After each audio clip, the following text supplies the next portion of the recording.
Terima kasih atas kesempatan yang diberikan kepada kelompok kami. Di sini kami akan mempresentasikan hasil diskusi kelompok kami. Di sini saya bagi dengan 3 sesi. Sesi pertama perkenalan, sesi kedua pemaparan materi, sesi ketiga tanya jawab dan kesimpulan. Perkenalkan, nama lengkap saya Maria Ermininda Kila. Saya berdiri biasa di sini sebagai moderator dan pemateri kedua. Perkenalkan, nama lengkap saya Maria Prasede. Saya di sini sebagai pemateri pertama. Perkenalkan, nama saya Maria Fidan Silawatu, biasa dipanggil Maria. Oke, baik.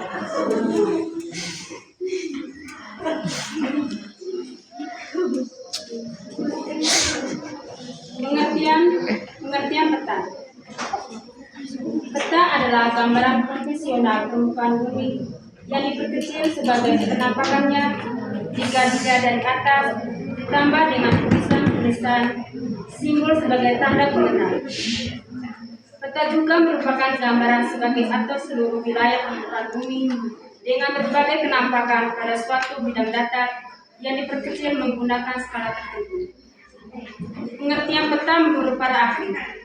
Yang pertama, menurut Richard, peta diartikan sebagai suatu gambaran unsur-unsur atau penampakan-penampakan abstrak yang dipilih dari permukaan bumi yang ada kaitannya dengan permukaan bumi atau benda-benda angkasa dan umumnya digambarkan pada suatu bidang datar yang diperkecil atau diskalakan. Menurut Erwin Rais, peta adalah gambaran profesional permukaan bumi yang kecil sebagai penampakannya jika dia dari atas dan diberikan tulisan serta keterangan untuk keperluan pengandaian. Menurut Soetarjo Sumarno, peta adalah lukisan dengan tinta dari seluruh atau sebagai permukaan bumi yang diperkecil dengan perbandingan ukuran yang disebut skala atau kadar. Menurut Adiono Rihadito, peta adalah gambaran permukaan bumi dengan skala tertentu yang digambarkan pada bidang datar melalui sistem proyeksi tertentu. Fungsi peta yang pertama, memberikan gambaran mengenai luas dan bentuk penampakan di permukaan bumi, misalnya luas area hutan, persawahan, dan bentuk-bentuk. Yang kedua, menunjukkan ketinggian tempat, misalnya ketinggian Kota Bandung adalah 700 meter dan di atas permukaan laut, dan ketinggian Gunung Tangkuban Perahu adalah 2076 meter di atas permukaan laut. Yang ketiga, menentukan arah dan jarak berbagai tempat, misalnya Jakarta terletak di sebelah barat Laut Bandung dengan jarak kurang lebih 180 km. Yang keempat, menyajikan persebaran fenomena sosial yang ada di permukaan bumi, misalnya persebaran industri tekstil di Jawa Tengah dan persebaran pemukiman di Kota Padang. Yang kelima, untuk perencanaan wilayah, yaitu memberikan informasi pokok dari aspek spasial tentang karakter suatu wilayah sebagai suatu alat menganalisis untuk mendapatkan suatu kesimpulan sebagai alat untuk menjelaskan rencana yang diajukan. Yang keenam, untuk kegiatan penelitian, yaitu sebagai alat bantu untuk melakukan survei, menemukan data dan laporan penelitian.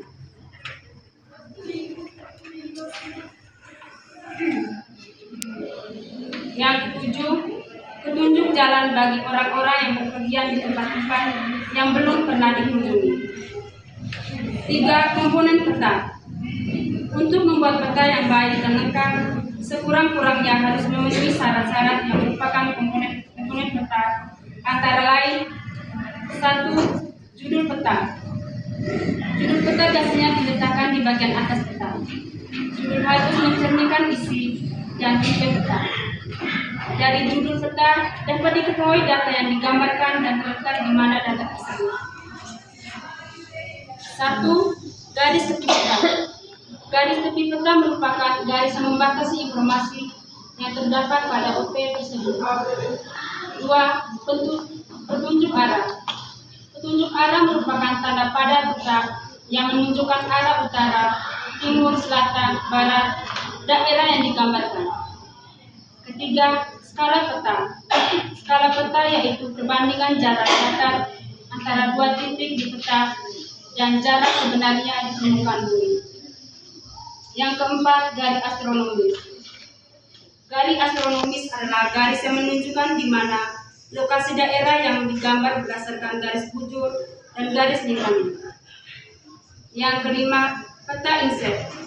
Peta inset adalah peta berukuran kecil yang disisipkan pada peta utama. Yang keenam, lembaga pembuatan dan kami pembuatan. Yang ketujuh, legenda. Legenda adalah kolom keterangan tentang simbol-simbol yang terdapat dalam peta. Yang berikut, pembuatan peta.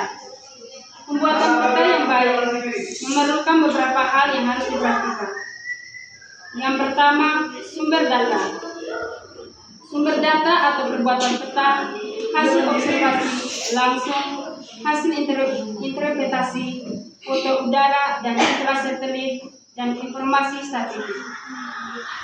Yang kedua, simbol. Simbol yang digunakan, simbol titik, simbol garis, dan simbol wilayah atau area simbol lain simbol. Yang ketiga, lettering. Lettering adalah semua tulisan bermakna yang terdapat pada peta.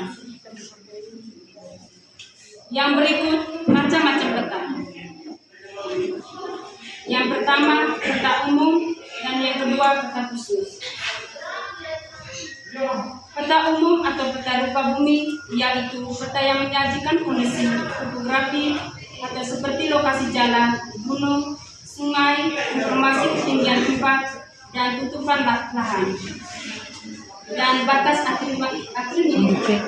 administrasi, misalnya batas kecamatan atau kabupaten.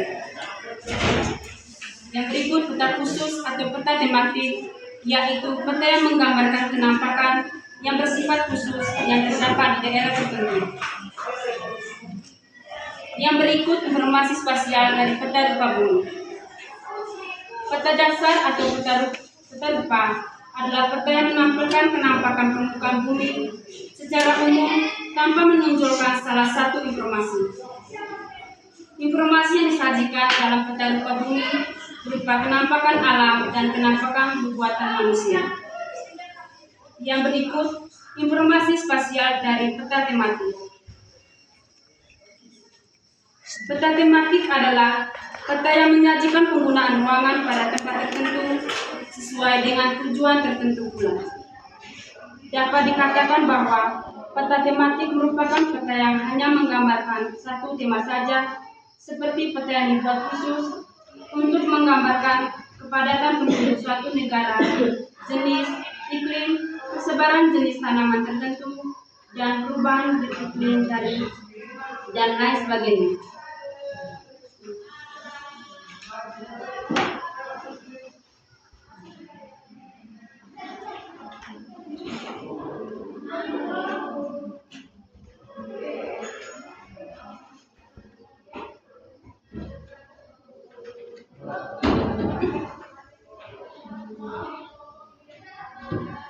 Yang kedua, pengertian atlas. Atlas merupakan kumpulan peta informasi lain bentuk buku ataupun dalam keadaan lepas tetapi menjadi satu. Pada hakikatnya, atlas adalah buku acuan atau referensi. Sebagai buku referensi, maka sebuah atlas diharapkan relatif lengkap. Nama atlas sendiri diambil dari nama dewa orang Yunani, yaitu Atlas dewa yang memegang bumi di atas pundaknya. 1. Syarat-syarat atlas. Tulis nama. Ya Alfa tulis nama. Terbagi atas 1. Isinya lengkap, memuat data fisik, sosial, ekonomi. 2. gambar serta pertanyaan jelas. 3. Mudah dipahami. 4. Gambar dan peta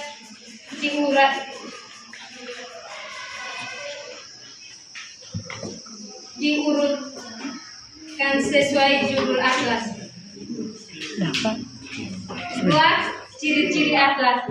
Selain dari syarat di atas, atlas yang baik juga menggunakan tata warna pada peta.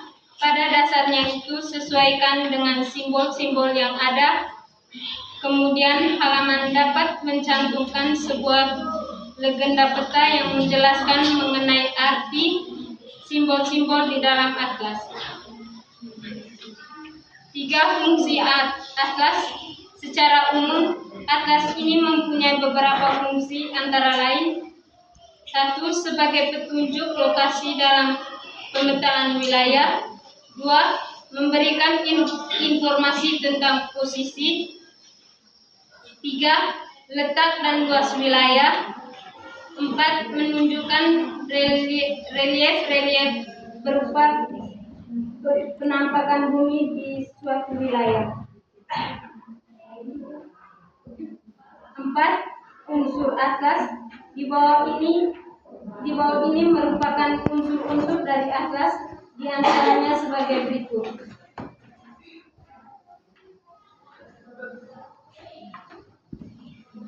1. Judul atlas di halaman sampul.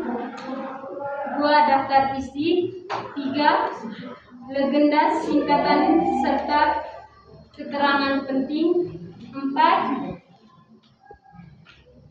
Atlas isi lengkap mulai dari ketempatan negara, ketampakan negara, benua, serta dunia secara detail atau terperinci. 5. Kata pengantar dan penyusunan. 6. Atlas itu menurut mengenai penduduk. 7. Atlas tersebut juga memuat mengenai tata surya, peta, langit, peredaran bumi, dan serta juga gerhana. 8. Isi atlas ini juga menyimpan dari aturan studi atau ilmu kartografi. 10. Atlas juga melengkapi dengan keterangan mengenai tahun penerbitan serta juga penggambaran. 5. Klarifikasi atlas. Di bawah klarifikasi atlas di bawah ini adalah klarifikasi. Di antaranya sebagai berikut: 1. Atlas nasional. 2. Atlas dunia. 3. Atlas sementara.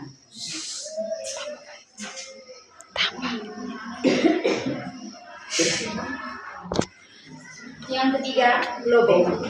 Kata globe berasal dari bahasa Latin yaitu globus, yang artinya bola atau bulatan. Globe terkenal yaitu yang paling terkenal ialah globe Raja Louis yang ke-97 dan globe buatan Martin Eden pada tahun 1492. Globe merupakan suatu tiruan mini yang diperkecil dan menyerupai aslinya. Tidak seperti peta yang biasa digambarkan pada suatu bidang data, biasanya di kertas. Globe digambarkan pada sebuah bola sehingga bentuknya mirip bumi sesungguhnya. Fungsi peta. Untuk mengetahui proses perubahan musim berdasarkan pada perubahan posisi semua matahari terhadap bumi. Yang kedua, untuk mengetahui berbagai iklim bumi dengan berdasarkan garis bintang. Yang ketiga, untuk menghitung pembagian waktu di bumi dengan berdasarkan garis bintang. Keempat, untuk membandingkan luas daratan dengan luas lautan di permukaan bumi. 5. Sebagai media bentuk dari bumi dan atasnya. Yang keenam, untuk menentukan jenis proyeksi untuk pemetaan tertentu. Yang ketujuh, mengetahui besar skala nominalnya tentang jarak, bentuk, dan luas permukaan bumi. Kelebihan globe. Globe mempunyai kelebihan sendiri, adapun lebih globe yaitu sebagai berikut. 1. Bentuk dari globe menyerupai sebuah bentuk bumi yang sebenarnya, bentuk sesuai dengan asli.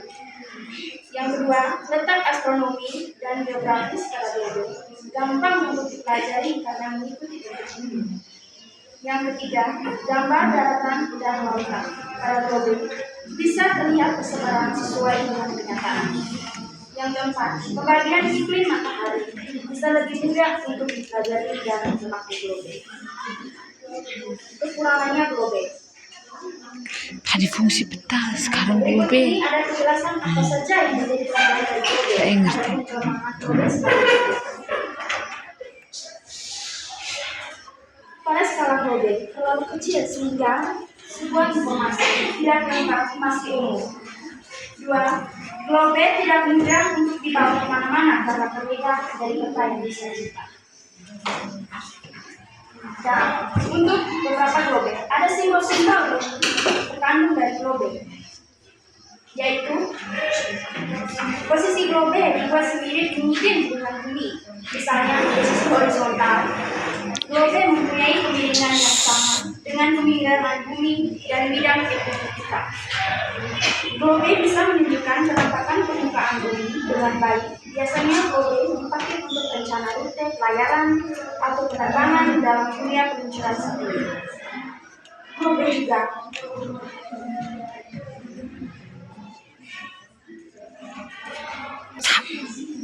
Sesi kedua kami buka dengan sesi tanya jawab.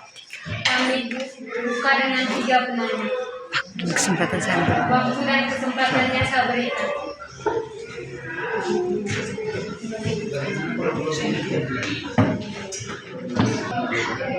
Baik, terima kasih atas waktu kepada saya. Di sini saya mau bertanya. Tadi teman-teman sudah menjelaskan pengertian tentang peta. Di sini saya mau bertanya, jelaskan apa saja jenis-jenis peta dan fungsinya masing-masing yang umum digunakan dalam pengumpulan data geospasial. Terima kasih. Terima kasih. Mulai. Jadi baik, terima kasih atas waktu dan kesempatan yang telah diberikan kepada saya. Tadi teman-teman kelompok 10 sudah menjelaskan tentang skala atlas. Jadi di sini saya mau bertanya, bagaimana peran atlas dalam pendidikan dan penelitian? Terima kasih. Terima kasih atas waktu dan kesempatan yang diberikan kepada saya. Jadi di sini tadi teman-teman sudah menjelaskan tentang peta, atlas, dan globe serta pengertiannya masing-masing. Di sini saya mau bertanya, bagaimana cara penggunaan peta, atlas, dan globe di saat teman-teman sudah menjadi guru di sekolah dasar nanti? Terima kasih. Baik, di sini kami akan menjawab pertanyaan dari teman-teman. Jadi di sini saya akan menjawab pertanyaan dari teman ini dengan bunyi pertanyaan, jelaskan apa saja jenis-jenis peta dan menjelaskan fungsinya masing-masing. Yang pertama, peta topografi.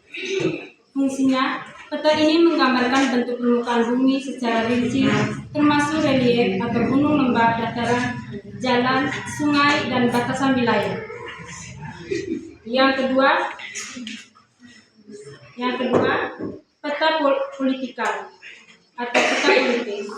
Fungsinya adalah peta ini menunjukkan batas-batas negara, provinsi, kota, atau wilayah administrasi lainnya. Yang ketiga, peta tematik. Fungsinya adalah peta tematik menggambarkan fenomena atau informasi khusus yang terkait dengan topik tertentu seperti peta kepadatan penduduk, peta iklim, peta penggunaan lahan, dan sebagainya. Fungsi utamanya adalah untuk memberikan informasi tentang suatu aspek geografi tertentu. Yang keempat, peta geologi.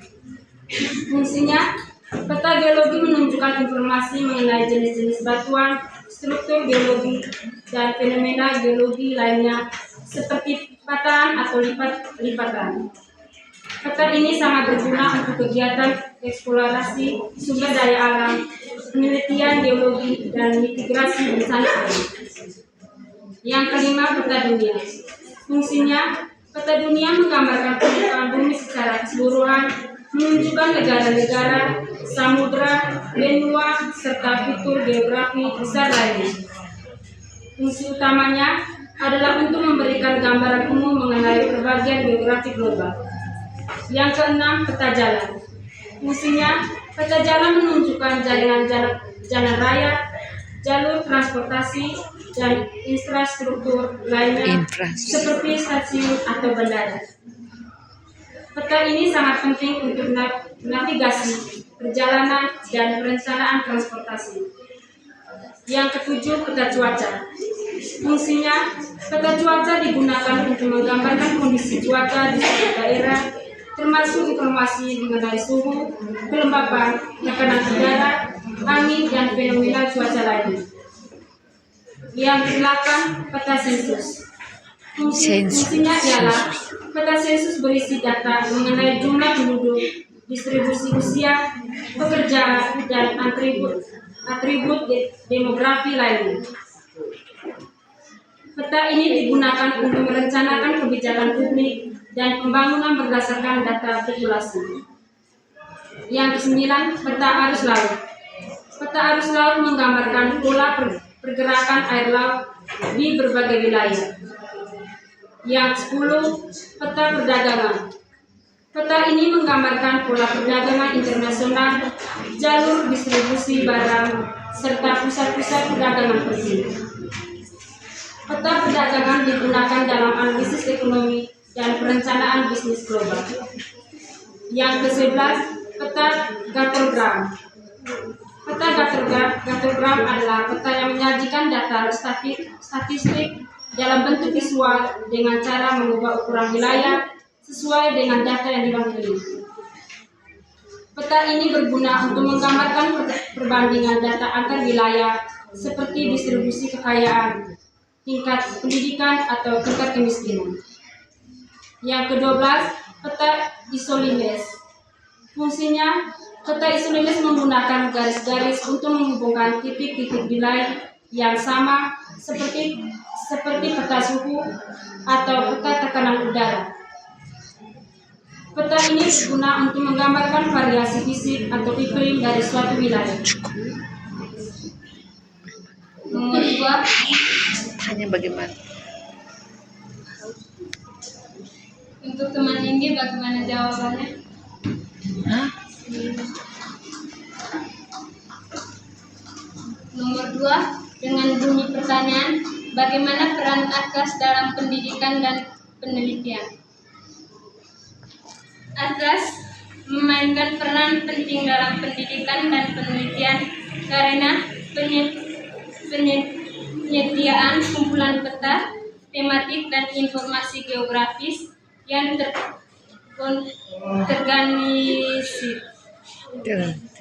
terorganisir. Berikut adalah peran Atlas dalam kedua bidang tersebut. Peran Atlas dalam pendidikan: 1. Sumber pembelajaran geografi. 2. Visualisasi data geospasial. 3. Pengembangan keterampilan spesial. 4. Pengetahuan global. 5. Pendukung pembelajaran interdisipliner. Yang kedua, peran Atlas dalam penelitian: 1. Penyediaan data referensi. 2. Analisis perubahan spesial. 3. Penelitian lingkungan. 4. Pendukung studi perencanaan wilayah. 5. Pemahaman distribusi fenomena. 6. Integrasi data. Bagaimana teman Andri?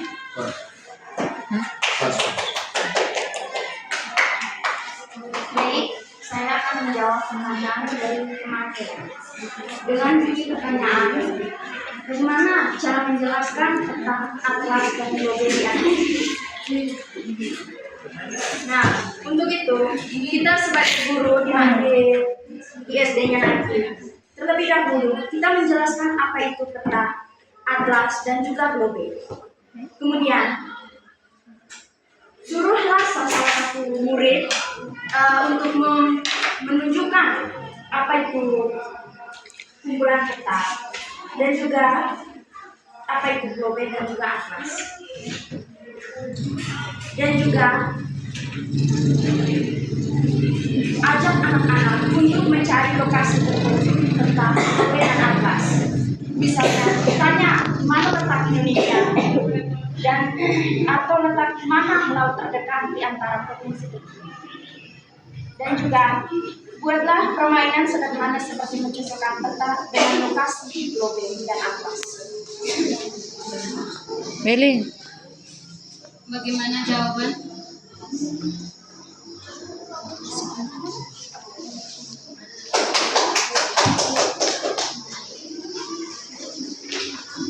Silah pergi.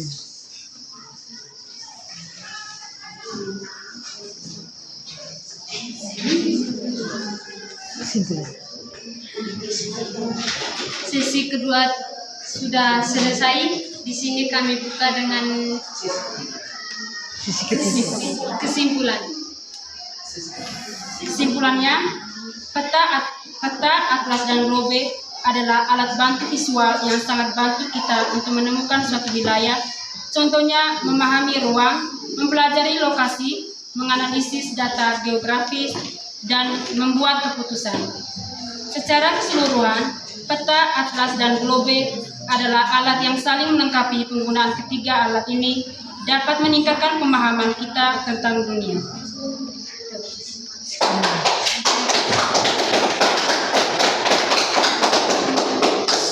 Kuat sekian. Sekian presentasi dari kelompok kami.